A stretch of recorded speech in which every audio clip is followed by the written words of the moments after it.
From the news desk of Diamond 88.7 FM Ilorin, this is News of the Hour. In the headlines, U.S. lawmakers propose bill to sanction human rights abuses in Nigeria. EDC demands clear e-transmission clause in electoral amendment bill. Military to deploy special forces to Kwara, Niger under Operation Savannah Shield. DSS warns of planned attack on Kwara community after Aworo massacre. On the foreign scene, 9 killed, dozens injured in Canada's school shooting. In sports news, he has 1 year left. NFF boss insists Chere not leaving Super Eagles. Good afternoon and thank you for staying with us in Diamond 88.7 FM Ilorin. This is the news on the hour. I am BISOLA ODUWOLE SULEIMAN. We'll bring you details of the news after this break. Please stay with us.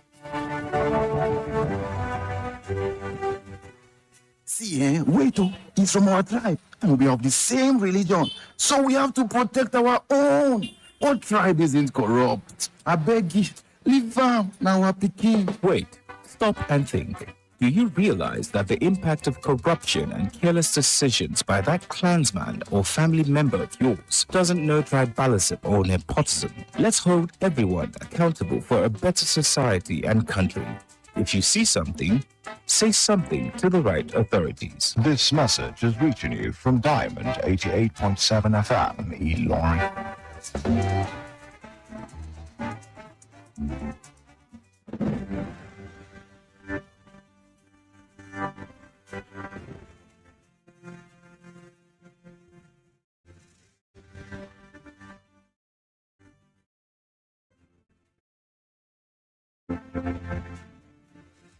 Welcome back from the break. Please note that you can listen to us via our website, www.diamondfm.net, or watch us live on Facebook, Diamond 87 FM, and YouTube, Diamond FM Ilorin. Now the news in detail. United States lawmakers have introduced a new bill aimed at strengthening accountability for alleged human rights and religious freedom violations in Nigeria. The proposed legislation, titled the Nigeria Religious Freedom and Accountability Act of 2026, includes provisions recommending potential sanctions against Fulani militias and former Kano State Governor Rabiu Kwankwaso. The development was disclosed on X by U.S. Congressman Riley Moore, who said he introduced the bill alongside Representative Chris Smith. Moore stated that the legislation seeks to reinforce previous U.S. actions, including Nigeria's designation as a country of particular concern and the recent U.S.-Nigeria Security Framework Agreement.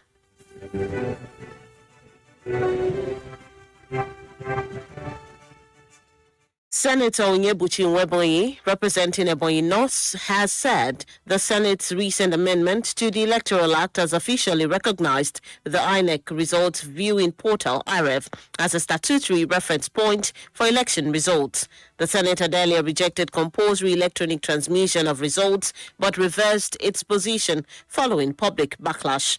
Despite approving electronic transmission of results from polling units to IREV, lawmakers retained a clause allowing manual collation in areas with poor internet connectivity.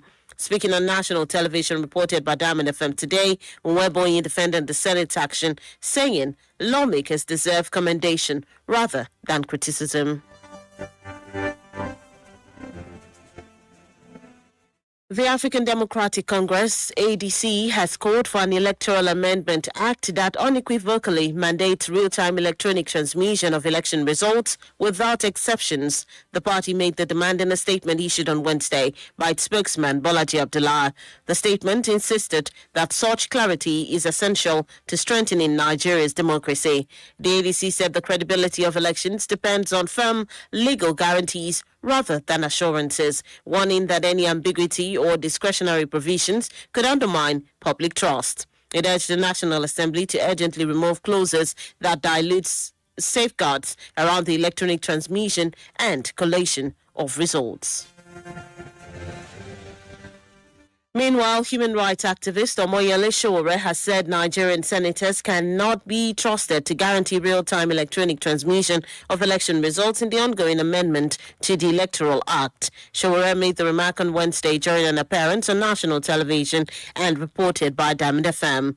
His comments come amid public outrage over the Senate's earlier rejection of compulsory election transmission of results, which sparked the Occupy National Assembly protest in Abuja on Monday. According to him, the language of the law must make electronic transmission mandatory using clear terms such as shall or must, warning against loopholes that could be exploited.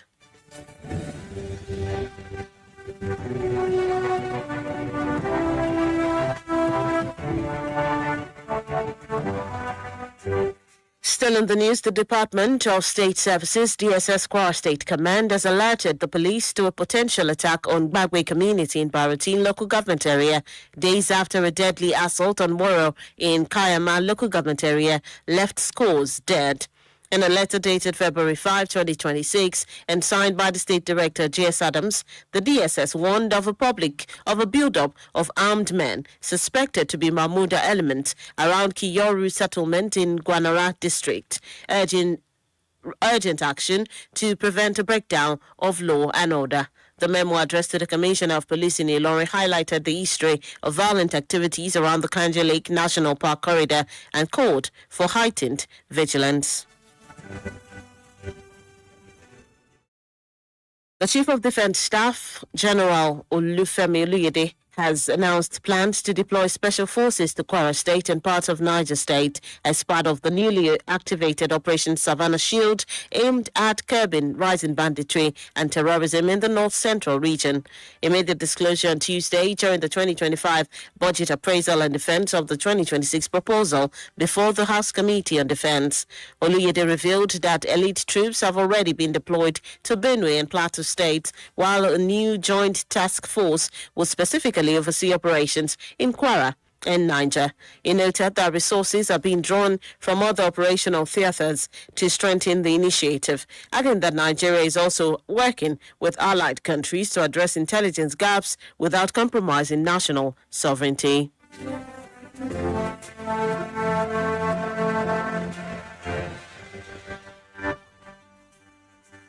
And lastly, on the local scene, Prince Sunday Fagbemi of the All Progressives Congress APC has emerged as the new chairman of the Inter-Party Advisory Council IPAC in Kwara State.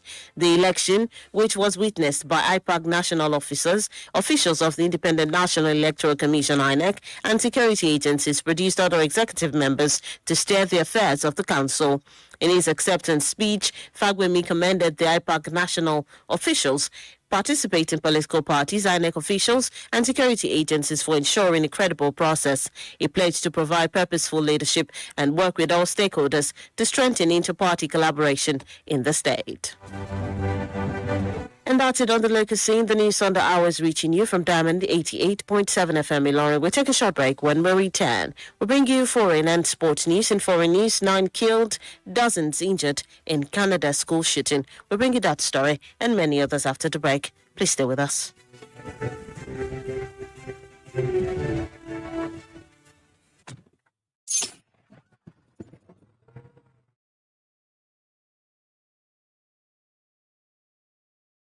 Oh, who be this person who dey text me?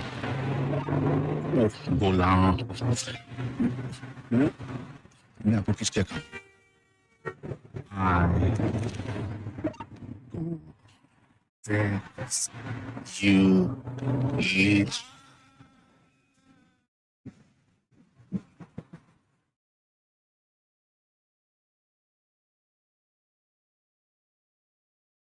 That's what can happen if you take your eyes off the road. Texting or using your phone when driving is very dangerous for you and other road users. Keep yourself and other road users safe by staying off your phone when driving. We need you alive. This message is reaching you from Diamond 88.7 FM, Ilorin.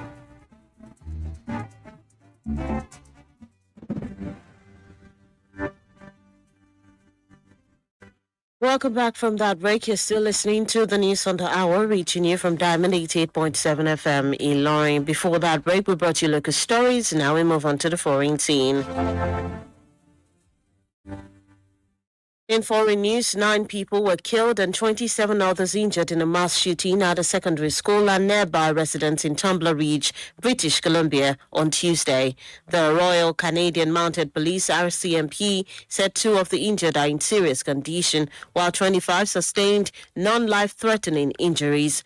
The suspect was later found dead from what police described as a self-inflicted injury.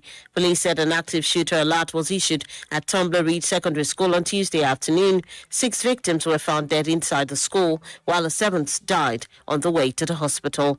Officers also discovered 2 additional bodies at a residence believed to be connected to the incident. Authorities declined to release details about the suspect's identity. Still in foreign news, a Russian drone strike has killed a father and his 3 young children in Ukraine's northeastern Kharkiv region, President Volodymyr Zelensky said on Wednesday. The attack, which targeted a private home in the town of Bohodukhiv late Tuesday, also left the children's pregnant mother critically injured as efforts to end the nearly 3-year war remain stalled. According to the Kharkiv Regional Prosecutor's Office, the strike completely destroyed the house, trapping the family under the rubble. The victims included a 34-year-old father, 2-year-old twin boys, and their 1-year-old sister. The 35 weeks pregnant mother was pulled alive from the debris with blast injuries, burns, hearing loss, and a traumatic brain injury. That's it on foreign scene. In sports news, President of the Nigeria Football Federation, NFF, Ibrahim Gusau, has dismissed speculations linking Super Eagles head coach Eric Chell with a move to other African national teams, insisting the Malian tactician remains committed to Nigeria. Chell recently guided the Super Eagles to a 3rd-place finish at the AFCON, defeating Egypt 4-2 on penalties in the playoff, with Nigeria emerging as the tournament's highest-scoring side and unbeaten in regulation time. The coach's impressive outing sparked reports of interest from Tunisia and other African teams despite having 1 year left on his contract. However, Gusau maintained that Chell is on the contract and any suitor must wait until it expires. He stressed that the Federation has shielded the coach from distractions and believes he is fully focused on the Super Eagles project. Still in sports news, despite the NFF clarification, the Super Eagles head coach Eric Chell has reportedly emerged as a potential candidate for the vacant managerial position at French Ligue 1 side Olympique de Marseille. The 48-year-old Malian French coach is among several names considered following Roberto De Zerbi's departure, which came after Marseille's heavy defeat to Paris Saint-Germain and Club Brugge. Chell, who took over Nigeria in 2024, made history as the first non-Nigerian African to manage the Super Eagles and guided the team to a bronze medal at the 2025 Africa Cup of Nations, earning praise for his tactical discipline and attacking style. And that's it in the world of sport. With that, we've come to the end of the news on the hour for today. But before we go, here's a recap of the major highlight. U.S. lawmakers propose bill to sanction human rights abuses in Nigeria.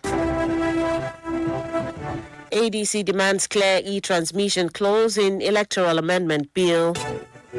Military to deploy special forces to Kwara, Niger under Operation Savannah Shield. DSS warns of planned attack on Kwara community after Waro massacre. On the foreign scene, 9 killed, dozens injured in Canada school shooting. In sports news, he has 1 year left. NFF boss insists Chell not leaving Super Eagles. Those are the major headlines that's brought to you this afternoon. Before we wrap up the news, we take a look at our Today in History segment. Did you know that on this day in the year 1990, Nelson Mandela was released from Victor Verster prison in South Africa after 27 years in prison? Now you know. For news coverage or information about happenings around you, kindly contact the Diamond FM newsroom number on 091-60627-526, 091-60627-526. Join us at 3 p.m. for the news flash and at 5 p.m. for the news across the world for a comprehensive bulletin. Coming up next is the news in Yoruba language. Please stay with us. The news on the hour was edited by Adeyemi Adewale. I am BISOLA. ODUWOLE SULEIMAN. Thank you for listening to your shining supreme station. Do stay tuned for the